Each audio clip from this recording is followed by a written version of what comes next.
Hello friends मु गायत्री आपण मानक गायत्रीज किचन को बहुत बहुत स्वागत। आज मु आपण मानक सहित जो रेसिपी शेयर करी गरम भात और रुटी सांगे खाया बहुत ही टेस्टी लगे। कलरा को मुझे काटिकी भल से धोईकी रखी एमती लंबा लंबा सेप्रे काटिकी रखी आपण मन पसंद सेप्रे काटे। आलू को भी काटिकी रखी। गरम सोरिष तेल रे गोटे चामच जीरा दे फुटण फुटाइवाई देवी।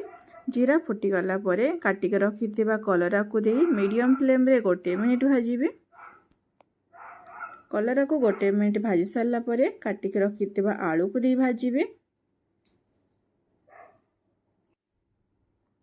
कलरा आलू भल से भाजी हो गलानी। से कटा पियाज को दे गोड़ेबी आ कवर करके आलू आ कलरा को कुकाइवाई देवी।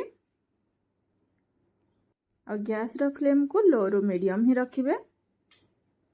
2 ରୁ 3 मिनिट कुक हैला परे कलरा आ आलू भल से सीझी गलानी। चुना चुना कटा रसुण कटा टमाटो स्वाद अनुसार लुण दे गोड़ेबे। हलदी गुंड लंका गुंड जीरा गुंड धनिया गुंड दे सबको भल से गोड़ेबे। आ मीडियम फ्लेम रे आउ गोटे मिनिट भाजीबे।